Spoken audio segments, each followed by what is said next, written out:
Welcome to another episode of Keepin in 100 with the 100 Black Men of Greater Charlotte.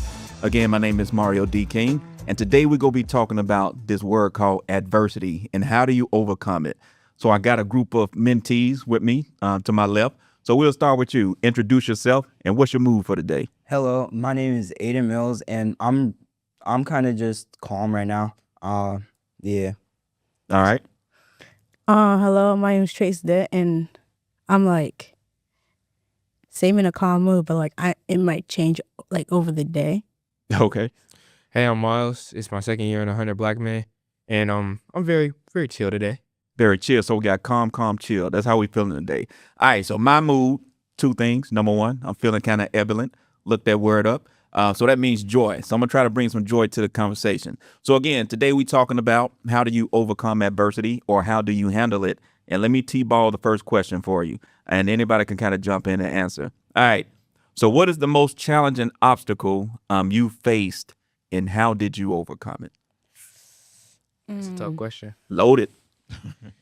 Kind of cliche as it sounds. As soon as I turned 18, I had to deal with like a lot of things just changing in my environment that I felt like was like really big, like that I didn't think I could handle. Like my cats that I got to bond with, they had to leave and certain things like that. And I had to learn how to, instead of like trying to get them back and more just move on and how to deal with it in a healthy way where I wouldn't be trying to replace them or just honor that they're gone and learn how to be better.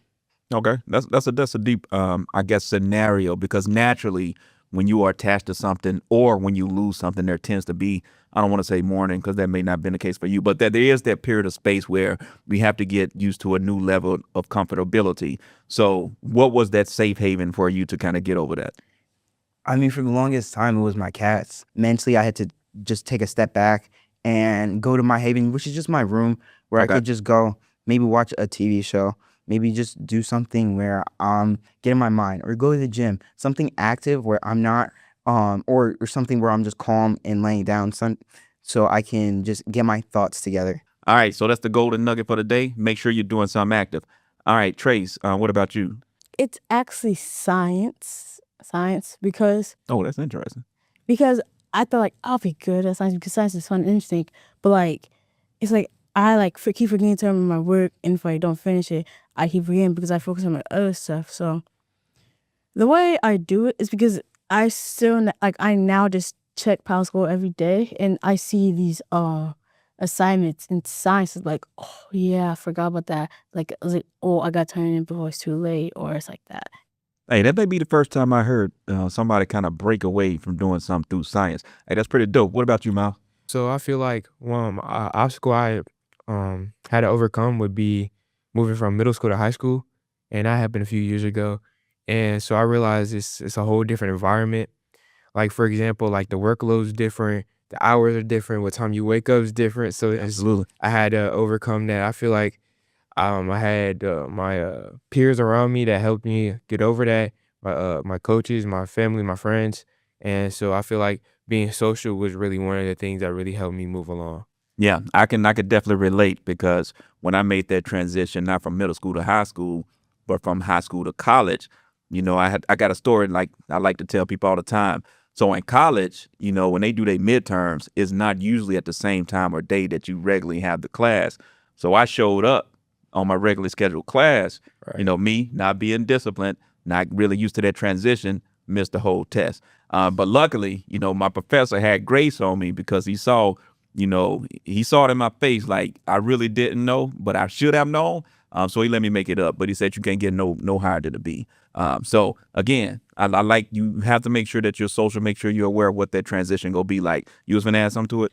Yeah, I was just gonna say that when handling adversity, it's really nice to have people around you and that are surrounding you with positivity and helpful ways to deal with it.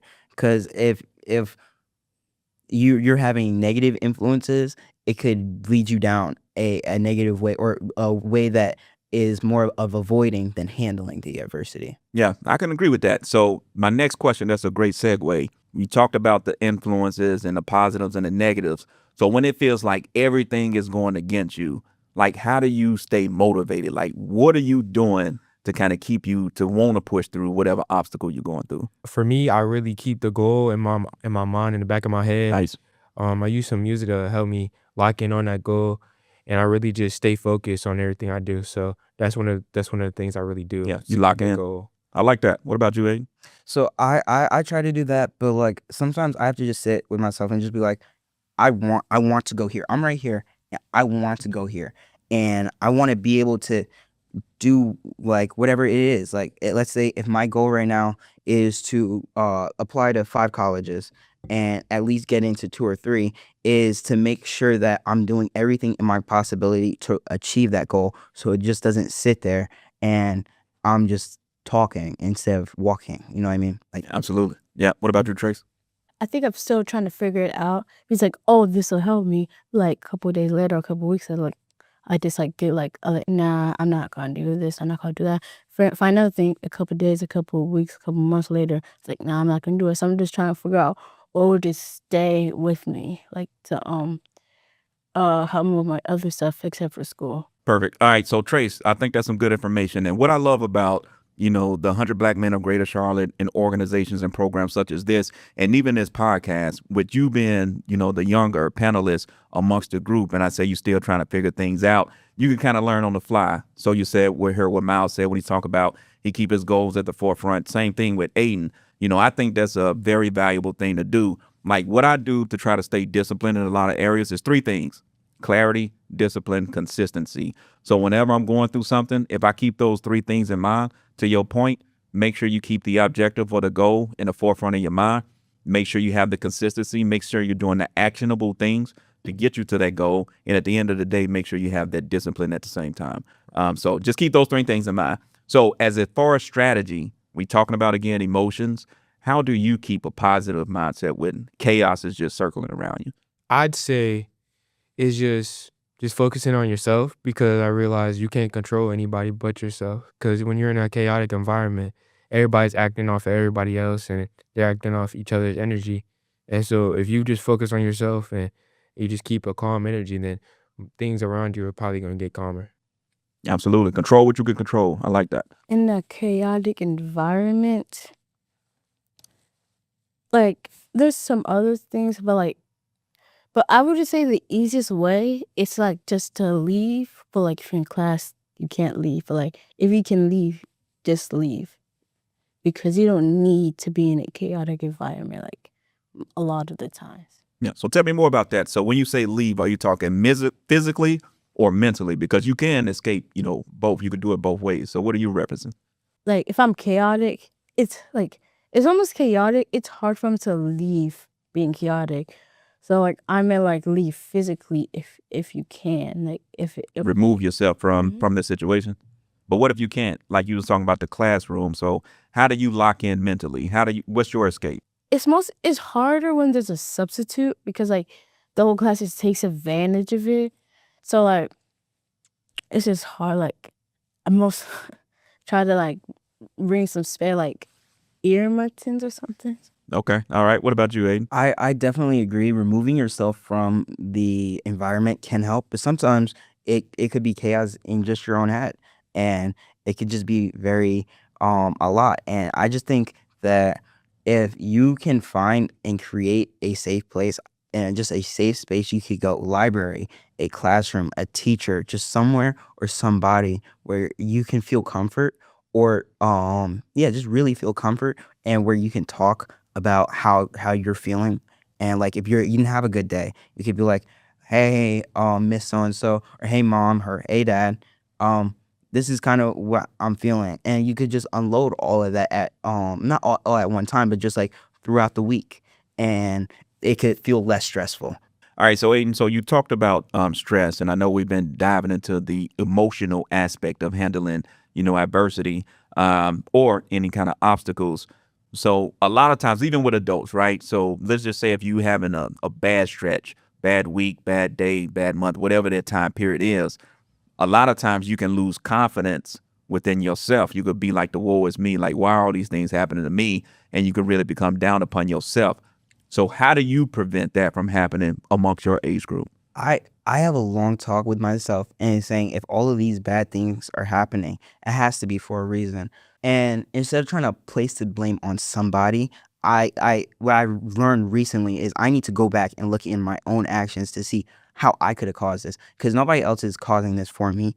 These are my actions that are causing this. So I gotta look back and see how did I mess up and make sure that I won't make that mess up again in the future. Oh, I like that. So you're talking about, added value. So one of the things that I like to do is really assess, am I a value add, but also have the confidence to say when I'm not. And I think that's an attribute that a lot of people really don't really pay attention to or put scope into. So what about you, Trace? When you're in a bad mood, it's hard to think straight. So like if you can't think straight, you might have a better chance to get out of the bad mood quickly. But like if you can't think straight, it's most likely to wait till it dies down and try not to take out on someone else.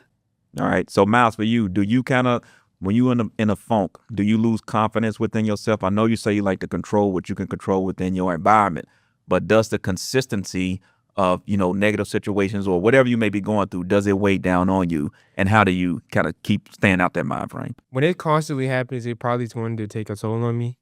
Um, and I gotta learn. Sometimes I learn that not everything I can control, so I let it go half the time. And so sometimes I don't, and sometimes I'm just in a bad mood, and I just tell people to leave me alone for a second, and I take myself some alone time because I realize that nobody else should be feeling how I'm feeling when they're having a great day. So y'all mentioned some great things, right? Controlling what you control and just staying on top of mind. So one of the two things from a mindfulness standpoint that I tend to practice is equanimity and impermanence. And y'all kind of alluded to it in different ways. So equanimity is just pretty much the balance of not allowing information, whether it is negative or positive, to linger. So you again, to what you were saying, Miles, kind of controlling your day, and also impermanence, realizing that nothing is permanent. So you may be having a bad stretch, but to your point, there are positive aspects that come from it. So my next question for you is, have there ever been a time where you experienced a failure, but ultimately there was a success in the end, almost like failing forward? This is a close thing I can do an example. It like it's about like not like a person, not like about me or like nothing. Like how to make a smoothie, right? Do that.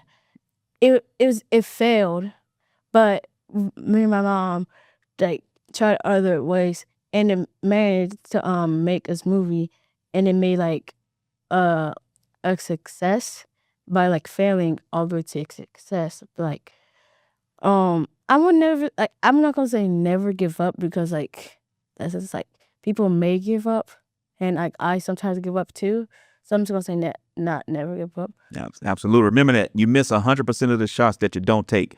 What about you, Miles? I feel like failure is a good lesson because every time that you fail, I've learned to always get back up, and you always learn a new lesson when you fail. So like, for example, if you do something wrong, maybe like a sport or whatever, maybe you're running track, maybe it's the way that you were running or the way that you were jumping or doing your event, that you can change and you work on that. And so next time you run that race, nobody can handle you. You win.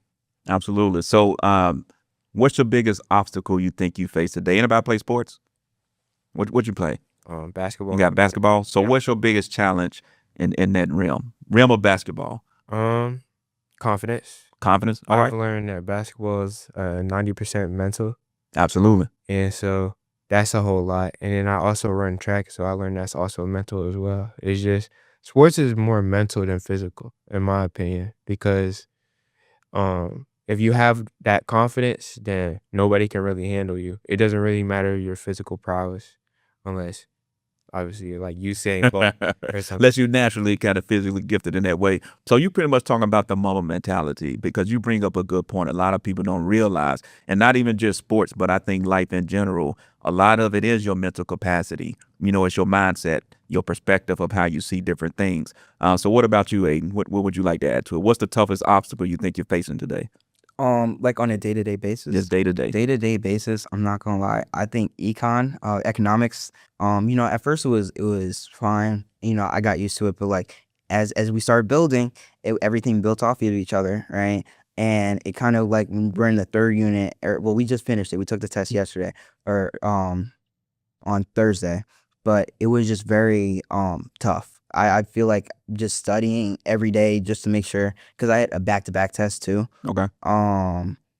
And I think if I just set time aside for it, then it becomes easier. I think if you just set a certain amount of time saying, hey, I'm gonna either do this as a break or do this lock in and then take a little break and then lock in some more, like 10-minute break, just to get your brain flowing again. I feel like that helps. Absolutely. What about you, Trace? It was like, I think when I was 9, years old. It was following my mother's directions or orders, or like respecting my mother. Like when I was 9, I'm pretty sure, or 8. Like I had this like no respect for my mother. I had the respect for my stepmother. I don't know why, but like I just had this respect for my stepmother, but no respect for my actual mother. So like she like got a little mad at me, and she still loved me, and I still love her, but I was just like not respecting her, and like I got in trouble a lot by not following the rules. But over the time, I learned how to like, respect like like it started at 8 and it stopped to like when I was like 10. I'm pretty sure. All right, but I'm glad you over it now, right? Yeah. Yeah, because mama love never ends, man. So I'm glad you got on the right side of that. All right, so that's a nice segue. So when we talk about resiliency, like that's one of the key attributes that you have to have when you talk about overcoming challenges or any type of adversity. So who are some of the resilient people in your life that you can look to as a blueprint to say, hey, when I'm going through something, I could kind of focus on this person or that person to understand that this is something that I can get over? Where does your resiliency come from? Resilience can come from pretty much anybody. It can come from maybe a YouTube video that you may have watched. You could say maybe Kobe or maybe uh, Usain Bolt, Noah Lyles, something like that. And you can use those people and their story to help build you up and give you the confidence and the resilience to do what you need to do. I like that, knowing the story. So is there anybody in particular outside of, any professionals or somebody in your day-to-day life that you could kind of look to and see that resiliency in them? I'd say my mom. Okay. She's a very big role model in my life, and she's a very great person. So I see her working hard almost every day. So I like respect her that. for that. What about you, Aiden? I think that my resilience, I do look up to people, but I put myself around like-minded people. So if I'm going through problems, I could go to those people and be like, and they could be like, or just mentors in general. Like, oh, I've been through that. I've done this. I've been where you are, and I can lead you away from that side. Because you have those two choices, and sometimes you have that good choice and maybe not so good choice. And when you have a mentor or somebody, just even if it's just a friend saying, hey, this is probably not where you should be going. You should probably go over this side. All right, Trace? Like it can be a motivational book. It can be like an animated object or like a person. But like I'm pretty sure anything can give you like resilience. Like think about like trying to get resilience to not drink Pepsi or Sprite. Drink That's your like, addiction? You addicted to it? not that's the first thing I thought of. Like just like start drinking water or orange juice. And I think I'm still addicted to this now. Electronics. Yes. Yeah, I think it's hard for a lot of people, including me. It's for me like I had electronics when I was 2 years old. Mm. That's not like an excuse and You're just beyond. used to it. You're used to it now. Yeah, so it's just hard to like just to pull away from it. Absolutely. But you brought up a good point about books. That's one of the things that I utilize when I'm going through The Alchemist, my favorite book. If you haven't read it, I recommend you read it because it talks a little bit about resiliency and just life in general and getting to your personal legend. That's what he kind of goes in that standpoint. All right, last question. And this is all about fear. What is one thing that you fear today, and what are you going to do to overcome it? Oh, I have this one. It's like it's a fear, like not a major fear like the other fears I have, but like a fear I have today is my mom telling me she's gonna take away all of my stuff. I don't get my stuff like not all of it, like the stuff I need to get together, and me being like the electronic addiction I am. I'm like fearing it. What if she take it away from you? No, like she's gonna like take it away and like give it to someone. Okay. All right. That's your fear. So what you gonna do to prevent that from happening? You gonna make sure you stay on top of what? Number one, respect, and what else? Making sure you're doing what you are advised to do, right? Yeah, but like remember I told you like it's like okay I can do this. It only works out like for like a couple of days, a couple of months, a couple of weeks. So like I'm just trying to find a way for something to work out fully all the way to the end. Yeah, you'll get there. I'm pretty sure. What about you, Aiden? Something I fear the most is not becoming something great and doing something, because I have had like so many opportunities, and I feel like I've missed a couple of them, are really great opportunities. I want to make sure that with my life I do something really great to help not just African American people, but everybody. I want to be able to make sure I make a stamp on this world before I leave it.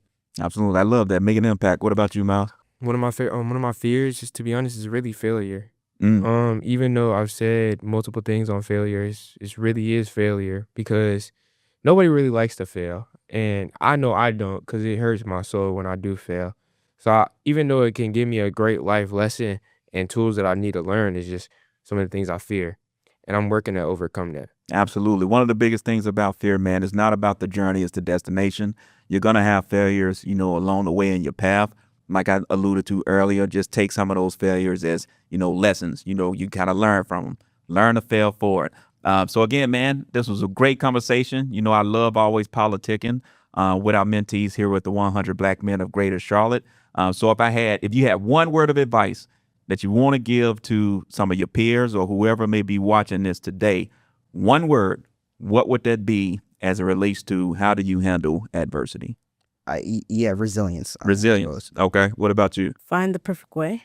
Find the perfect word. We can't get one word in there. What about you, Miles? Are you gonna be able to give me one word? To elevate. Oh, I like that. Elevate. So that's what we're trying to do with Keeping It 100. Again, my name is Mario D. King. I hope you enjoyed this episode. Make sure you stay tuned to subsequent conversations. This is all about the youth right now. So we trying to spark the mind of the leaders of the next generation. So we signing out. Peace, love, blessings. One.